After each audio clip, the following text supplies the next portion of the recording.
Hi, my name is Jace Hammock. I am a fifth-year teacher at Durant Middle School in Durant, Oklahoma. And this presentation, the purpose for this video is to introduce and to explain positive behavior interventions and supports. What is it? Why should you implement it in your classroom or school? So let's see here. First and foremost, let me drag this down and kind of get this down a little bit. Maybe, I don't know if it's going to go. Okay. Yeah. Purpose of education. This is one of my favorite quotes about education from Dr. Martin Luther King Jr. in 1947. He said, "We must remember that intelligence is not enough. Intelligence plus character, that is the goal of true education. The complete education gives one not only power of concentration, but worthy objectives upon which to concentrate. The broad education will therefore transmit to one not only the accumulated knowledge of the race, but also the accumulated experience of social living." So we see right here from Dr. Martin Luther King Jr., his perspective and understanding of education is twofold. One, acquiring knowledge and intelligence and facts, but then also developing character and the accumulation of experience of social living. And this kind of goes along with, I think it was Albert Einstein who once said that education is not the learning of facts, but the training of the mind to think. And so as teachers, as educators, we should be striving, our focus is not just pounding information and knowledge and facts into kids' heads, but helping them to develop as a whole person. But a little bit more about that. Let's see here if I can just go slide to side. There we go. Okay, the vision for education in schools. Some general thoughts before we dive into PBIS, positive behavior interventions and supports. There's a growing diversity in public schools. There has been for a while, especially in the United States of America. We are a nation, a land of immigrants, and there is an increasing amount of immigration. So that means even without the immigration, without increasing amounts of immigration, there was already. And then on top of that, with immigration, there is an increasing amount of diversity in our public schools. There's people from different ethnicities, different cultural backgrounds, different socioeconomic statuses, and we live in a global community. But there's also students who are on IEPs, individualized education plans, and who require differentiated learning. But at the same time, we have students in our schools, in our classrooms, that are on different levels of reading levels, different cognitive abilities, different personalities, different learning styles. And that's what we want. We want to strive for equality where we're reaching every student in every way, every day. That quote is specifically from the school district for which I teach, for the Durant Public Schools. Our motto or our mission statement is that we're reaching every student in every way and every day. And hopefully that's the goal of all teachers in all schools. But another quote from the classroom management book that I think is helpful to understand our focus, where we're going, and understanding classroom behavior management. It says, "Classroom management creates the foundation for an effective and successful classroom." And there's ample research that supports this claim. But to the next thing. So kind of given a foundation or a setting the stage for understanding PBIS, because our goal is, as educators, is equality and reaching every student every way, every day, and helping them to grow as a whole person, emotionally, mentally, physically, not just acquiring knowledge and facts. So how do we do this? I think one way is through this framework of PBIS. So what is PBIS? PBIS, positive behavior interventions and supports, is a prevention, keyword, prevention framework for organizing evidence-based practices within your school and classroom and for individual students. And it counteracts this traditional wait to fail models that characterize the old way of doing business and moves us toward a prevention-based approach. This comes from page 2 of this textbook right here. Class-wide Positive Behavior Interventions and Supports, A Guide to Proactive Classroom Management by Brandy Simonson and Diane Myers.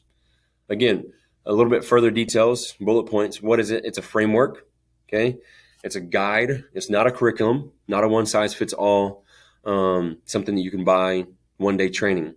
But it's positive, proactive planning. And you'll see that as I go through the 3 tiers. It's a multi-tiered system where there's 3 different tiers that has different focuses and that reach different students. PBIS is collaborative. There's multiple stakeholders, multiple people involved. If a teacher is implementing CWPBIS, class-wide positive behavior interventions and supports, those teachers should be working together. Teachers should learn from each other and ask, hey, what are you doing in your classroom that's working? So PBIS strives to be collaborative, working together as a team. It's not about being better than the other teacher and outdoing the other teacher and competition, but it's more about collaboration. From my understanding of PBIS, I believe from what I've learned, it's student-centered, but also it's teacher-centered. And how? What do I mean by that? Well, it's student-centered in the sense that we're wanting to reach every student. We're not leaving any student behind. We're reaching every student. So we're adjusting to their accommodations. We're adjusting to their learning styles. But it's also teacher-centered in the sense that the teacher is the key factor in the student's success.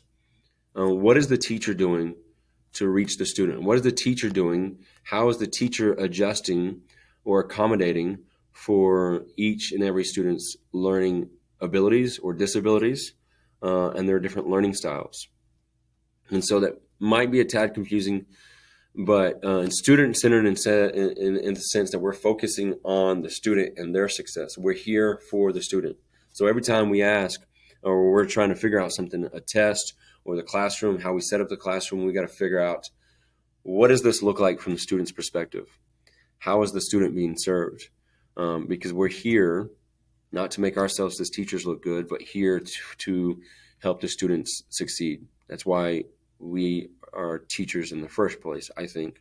But it's also teacher-centered in the sense that we are focusing on the teacher is the one in control of the classroom. The teacher is the one planning lessons. The teacher is the one who is really the key factor in the student's success of how is the teacher teaching, what strategies is the teacher using, how competent is the teacher.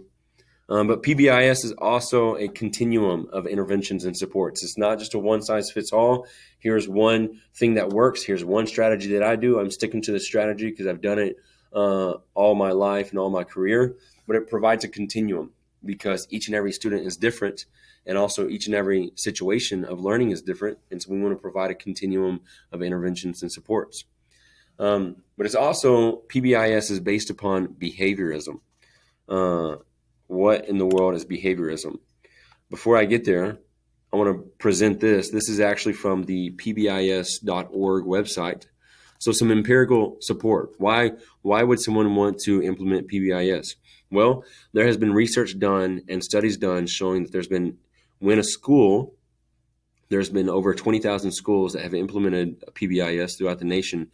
But when schools implement PBIS, they have improved student outcomes, so academic performance, social emotional competence, social and academic outcomes for SWD, reduced bullying behaviors, so all around improved student outcomes, student desired behaviors. There's also been reduced exclusionary discipline. That means office discipline referrals, ODRs, suspensions, or restraint and seclusion. So when schools implement PBIs, they typically have had reduced exclusionary discipline.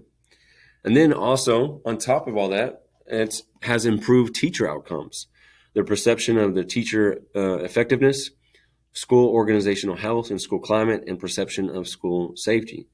So for teachers, there's been less stress. There's a better positive environment. I'm going to check something here and stop presenting.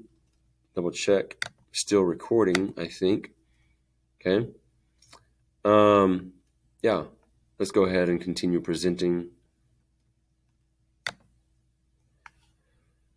So there's empirical support. There's all kinds of research that supports the implementation of PBIS, but these are just three general things that happen when schools implement a PBIS system. And then right here, this is the quote that I was referring to. This is from the actual PBIS.org website, and also is quoted here in this textbook. But more than 20,000 schools in the United States would say, yes, it's worth it. And you can go on to the PBIS.org website and see that the OSEP Technical Assistance Center on Positive Behavior Intervention supports. They continuously adjust this number. Had a typo right there. Edit and adjust this number on their website. And there's endless peer-reviewed articles and studies. And I think I have down in the video notes, there's a non-exhaustive. So I couldn't really put all the peer-reviewed articles because there's an endless amount of support for this. So that's kind of what it is, some empirical support and some research behind it. But then 4 elements. There are 4 elements to PBIS. That's outcomes, practices, systems, and data. The outcomes is focusing on the social competence and academic achievement. Practices, supporting student behavior. The systems, supporting staff behavior.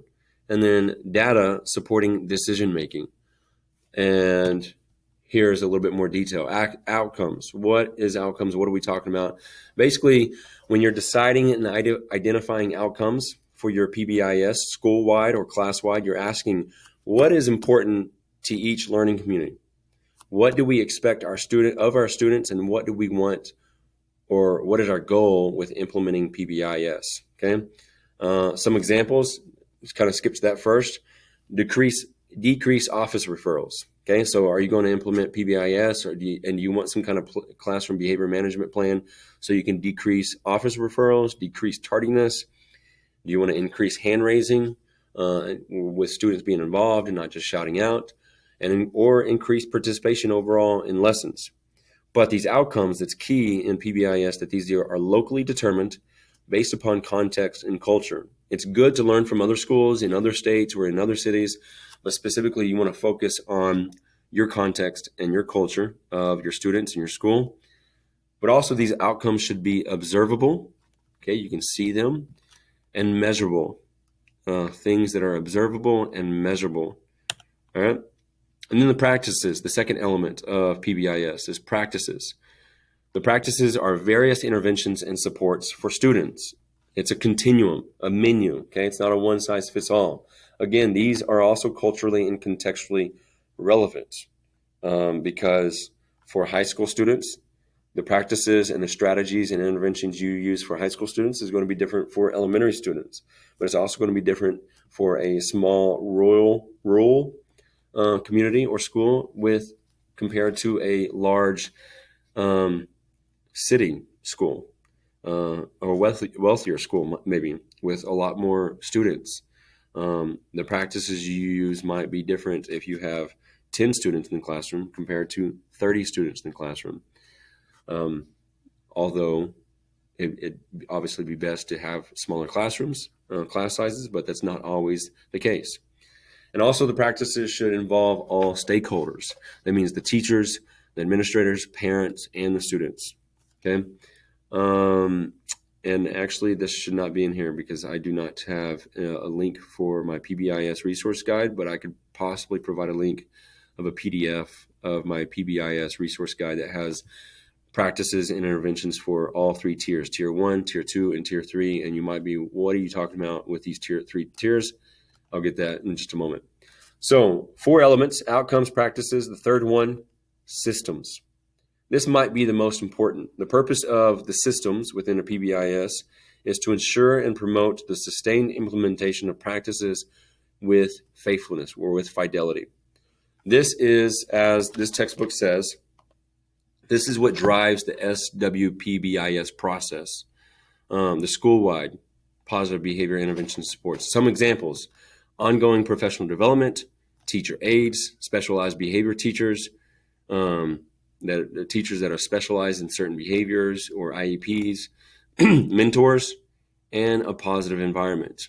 If teachers don't have a positive environment, it's going to be really difficult for them to be motivated to implement something like PBIS or teach at all. Fourth element is data. This is used to determine the outcomes.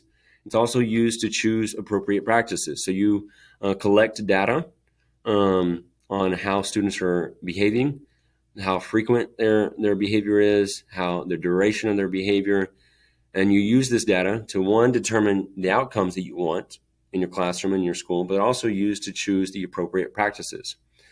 Student behavior. This is, you're collecting data of student behavior, of attendances, academic performance, but also specifically quantitative indicators of implementation, fidelity, and effectiveness. Each tier, there's going to be different styles of, has different ways to collect data, and each tier has a different data focus. And one key thing, this quote comes from this book, but this is one quote that stood out to me when reading about data. And it says, after all, if you do not have evidence that what you are doing is working, how will you convince your colleagues to sustain the effort? So you need some kind of form, some kind of way to be able to collect data. At the very end, I'll show you some additional resources. There are some websites and some apps and things that you can use to efficiently and effectively collect data. Actually, I'll go straight there at the very end. Right here, I think. This one right here. PBIS rewards website, and then in PBIS apps websites. It says PBIS Apps is a non-for-profit organization supporting educators to create more effective, equitable learning environments for all students through high-quality data systems and training. Okay, so these two websites, you can find some different ways, different resources and platforms to be able to collect data. There's also different apps. I just went to the Apple Store, and there's one, I think, I might have already deleted them. I don't know. TallyFlex. And it kind of looks like this right here. I don't know if you can see it. Nope, you can't see it. But you can put students in, and it has the dates, and you click add, and it clicks new session, add student, and you can record their behavior, the frequency of their behavior, the duration of their behavior, and that can make tallies on kind of keeping track of students' behaviors. But let's go back. Okay, so that's the 4 elements of PBIS, of outcomes, practices, systems, and data. But now let's get to this. I've been talking and referring to 3 tiers. This is a multi-tiered, PBIS is a multi-tiered system where there's 3 tiers, a 3-tiered model of positive behavior interventions. And this picture actually comes from, let's see here if I can find it, www.resa.net/teaching/learning/PBIS. Okay. What is the goal of PBIS? The goal is to reach all students. And so that's why there's it's a multi-tiered model, a 3-tiered model, where tier 1 is for all students. Okay. But typically, if practices and interventions and strategies are implemented correctly, and if expectations are taught and there's positive reinforcement for all students, if there's consistent consequences, and I'm looking right down here in that green box, if there's consistent consequences for problem behaviors, effective procedures and supervision, and effective instruction and classroom management, typically about 80% of students respond to this and behave well within this tier. The next tier is for some, about 15% of students. And I'll explain more in just a moment. The 3rd tier is typically for about 5% of students. Okay, all 4 components should be working within all 3 tiers. All 4 components: outcomes, practices, systems, and data. You'll be utilizing those 4 elements all throughout all 3 tiers. So this is another one from this textbook that I like. It kind of explains a little bit better that your students aren't going to always stay within the same tier. Obviously, around 80% of students respond to the primary intervention level, tier 1. But students move through the tiers of support as needed, okay, as needed. So it's not a long-term thing. It's not permanent. Just because a student is at risk one day doesn't mean that they're going to be at risk all their life. That's the whole point of having this multi-tiered continuum of supports and strategies to be able to help students not be at risk and not be failing or having undesired behavior all the time. Okay, so let's look at this again. Click to the next slide. PBIS is also based upon this psychological and sociological idea of behaviorism. Kind of a funny picture right here of this mouse will press lever for food. But behaviorism is the theory that human and animal behavior can be explained in terms of conditioning, keyword, without appeal to thoughts or feelings, and that psychological disorders are at best treated by altering behavior patterns. This kind of comes from the scientific emphasis, a long-studied scientific emphasis on studying what can be directly observed. So, and behaviorism the focus is behavior modification, but there's a little bit more to that. Okay, and what do I mean by that? Before I explain that, behaviorism, some of the leading thinkers, Ivan Pavlov. So you might, if you've ever taken a psychology class, intro to psychology, you probably heard about the dog and the training, this idea of conditioning a dog to salivate even without food, without seeing food, but based upon a bell. So PBIS is highly based upon behaviorism, respondent and operant conditioning, and applied behavior analysis. But it's this idea that, hey, we can look at behaviors and we can change behaviors based upon changing the environment, but also based upon this right here. Okay, by focusing on patterns, that's a big thing of PBIS, and as well as behaviorism, is that you're focusing on the different patterns that you see in students. Like what is happening before a student behaves a certain way, whether good or bad. Why? What's going on? Is there something that's coming before, an antecedent? And let me click here. So now you can actually see another thing. This right here, the ABCs of PBIS. You have antecedents, a stimuli that precedes a behavior. And then because of that antecedent, you have a behavior, observable and measurable actions. Okay, that behavior is a result of the antecedent. And then because of the behaviors, you have consequences. Consequences, contingent changes in stimuli following a behavior. So one big thing about behaviorism and PBIS is that, hey, we as teachers, we want to look at the antecedents, what's coming before. Okay, a student is acting a certain way. We don't want to immediately discipline them or punish them because they act that certain way. Obviously, if it's inappropriate behavior, we address it. But we look at the antecedents, we look at the patterns and figure out, okay, is there something teachers can do that can change this behavior? Maybe we greet students at the door instead of sitting at our desk or coming in late to our classroom. But we greet students at the door positively with a smile, and that maybe can elicit desired behavior. Okay, so this is a big thing. This other graph right here kind of shows about different things teachers can do. Positive reinforcement, negative reinforcement. That means taking away something. Negative punishment, positive punishment. Do these increase or these decrease the behavior? Are they reinforcing the behavior or are they taking away the behavior? So this is kind of really built upon the scientific research of behaviorism. But now let's get to the tiers. Okay, I'm going to speed up a little bit because I know this is a long video. But tier one is the universal level for all students. Reaches about 80% of students. Is proactive, planning ahead. It's on the offense instead of defense. There's a quote that I heard one time: an ounce of prevention is worth a pound of cure. Clearly establishing expectations, rewarding desired behavior. And as my principal says, administrator says, a lot of times you can either do the work in planning ahead of time or do the work by responding and being reactive. Which would you want to do? Would you want to plan ahead, be proactive, be positive, or not really plan very much for behavior issues? And then you're going to have to be reactive and maybe have a lot of headache and not be well prepared, and sometimes it creates more problems. So let's look at this right here. Tier 1 interventions.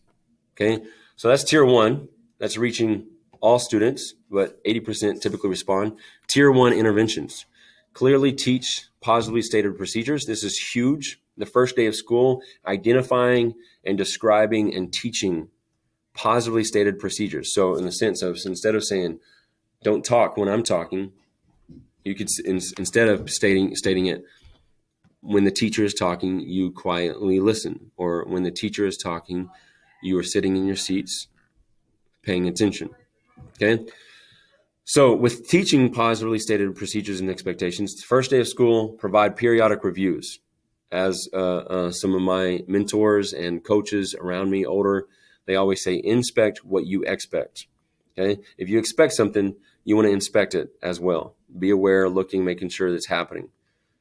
But a big thing for me, this requires a lot of patience. Because even I'm a father, I have 3 children, and understand that just because I tell my students once, but just because I tell my children once or one time, that doesn't mean that they're always going to get it. They're going to have to be reminded. And it's the same thing with students in the classroom, that we have patience with them, that we're prompting them in different ways, whether it's verbally or visually, with visual things, on the walls. But we're prompting them, we're encouraging them, we're reminding them, providing periodic reviews of our positively stated procedures and expectations, of saying, hey, this is what we desire, and we got to practice that. We got to model it. Okay. And when we do this, when we actually identify and establish positively stated procedures and expectations, and then reinforce them positively and provide periodic reviews, this allows more time for instructional time. That we can prevent behavior problems by doing this. Okay. Other tier 1 interventions. Consider the structure of the room. Okay. How we structure our room, the cleanliness, the orderliness of our room can reinforce negative behavior, or it can reinforce positive behavior. The seating arrangement, the cleanliness, minimize distractions. Okay. You also want to develop positive relationships within tier 1. Have behavior-specific praise, encouraging students and acknowledging when they do practice and perform desired behavior. And then right here, and here's some examples of classroom expectations, and this is what it's talking about: culturally and contextually relevant. Okay, the one on the left. Nathan Brashears, Sorry. Please go to the East Commons. Your ride is waiting. Nathan Brashears, go to the East Commons. Your ride is waiting. I'm recording this at school. Okay, the one on the top left is an example of classroom expectations for elementary students. Okay, and they're stated clearly and simply: be respectful, be responsible, be ready. And then there's some pictures with it, and there's a little bit of explanations. The bottom right is kind of an example of classroom expectations for high school students or even middle school students. Be respectful, be responsible, be ready. And then there's some clarifications and more details about that. And this is a big one for me. Tier 1 interventions, engaging students. Okay, quote from Benjamin Franklin: tell me and I forget, teach me and I remember, involve me and I learn. What this means is that we are finding strategies, a continuum of strategies to get students involved in the learning process, holding students accountable.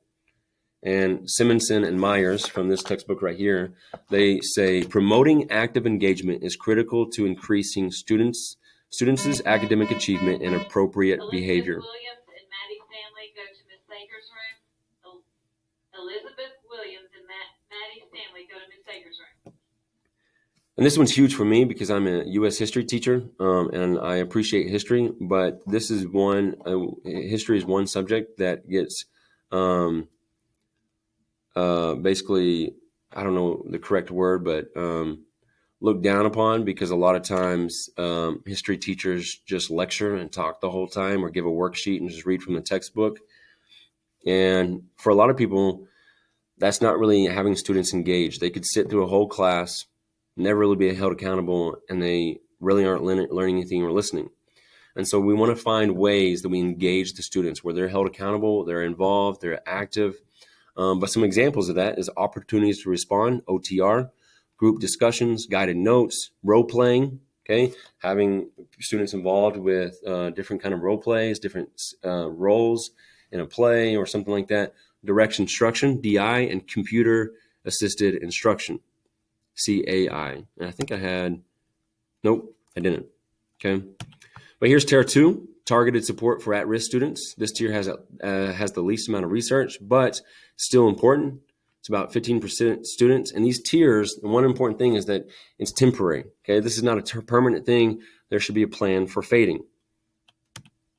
Tier 2 interventions, some of them check in, check out, check, connect, and expect, check and connect, mentoring. So something like a big brother or big sister program or peer tutoring. Again, this is no magic wand or one size fits all. There's a need for functional behavior assessment that's really emphasized in tier 3. But a functional behavior assessment is basically looking at, again, the antecedents. Why is the student acting like this? Why is the student behaving this way? And based upon that, then we can choose the appropriate intervention once we know why they're behaving the certain way that they are. And then this is kind of just a description of understanding that there's a difference between some social needs and academic needs. By understanding the difference between these needs, it helps us determine the appropriate intervention. Some social needs could possibly be the ability to make and keep friends, the ability to follow 2- and 3-step directions. Academic needs would be like reading. Can students read but are unable to tell us what they read? Okay, that's fluency abilities or comprehension issues. So there's a difference between social and academic needs, and determining which kind of interventions and for tier 2 and tier 3, it's important to know these differences. Let's see here. Tier 3, this is individualized intensive support. Only about 5% of students, but this is really intense behavior issues or academic cognitive issues that students may have. This is applying the behavior logic of tier 1 and tier 2 in a more individualized way. Tier 3, there should be a behavior support team. Tier 3 is not the main focus of the teacher, but the teacher will be involved or part of a team. So means maybe having the student in the class and knowing their behavior plan, or going to some IEP meetings to support the student. Tier 3 interventions, a functional behavior assessment, behavior support plan, explicit teaching of appropriate behavior, replacement behavior. So again, teaching appropriate behavior and reinforcing it. Having a wraparounds, practices or strategies, person-centered planning. This is much easier, again, if faithfully implementing tier 1 and tier 2 supports are already in your classroom. There's a little bit of extra right here, understanding the stages of learning. We have acquisition, fluency, maintenance, and generalization. This kind of goes along with what I was talking about of having patience with students, understanding that just because we tell them something one time doesn't mean they're automatically going to understand it. They get exposed to it. We want to increase the fluency, and then maintenance, and then generalization. Okay. Let's see here. Some additional resources that would be helpful. The PBIS website. This gives explanations and examples of all 3 tiers of the elements. A podcast that I've found and that is helpful is Positive Behavioral Interventions and Supports from Arizona's Ideal e-learning platform. That's on the Apple Podcast. And then the Classroom Management book. This is not really focused on PBIS, but I think it's been very helpful for me to implement a positive culture and environment within my class. And then the IRIS Center. If you go to the IRIS Center, or if you just even Google IRIS modules, here's a picture of that right here of what I'm talking about. That can be very helpful. I've gone through the third one on the bottom. It says Classroom Behavior Management Part 1, Keys, Concepts, and Foundational Practices. That could be very helpful to go through and to understand these ideas and elements of PBIS. Then, like I said, the PBIS rewards website, PBIS apps website. I'm in Oklahoma. So if you go to the Oklahoma State Department website, State Department of Education.ok.gov, they have a whole page and website dedicated to RTI, Response to Intervention, and PBIS. Then professional learning communities. Our school has, specifically our middle school, implements and utilizes professional learning communities, and that's specifically focused on the academic part of it. but this is the textbook of it, Learning by Doing, a handbook for professional learning communities at work. And this essentially utilizes a lot of the same ideas of PBIS, but in the sense of teachers in the same department or same subject working together, creating common formative assessments and common summative assessments.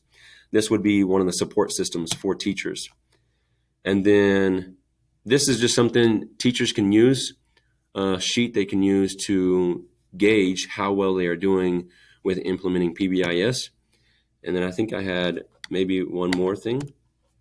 Nope, that's it. So if you have any questions, I'd love for you to put those down in the comments of this video, or put them down in the video. Thank you so much for paying attention.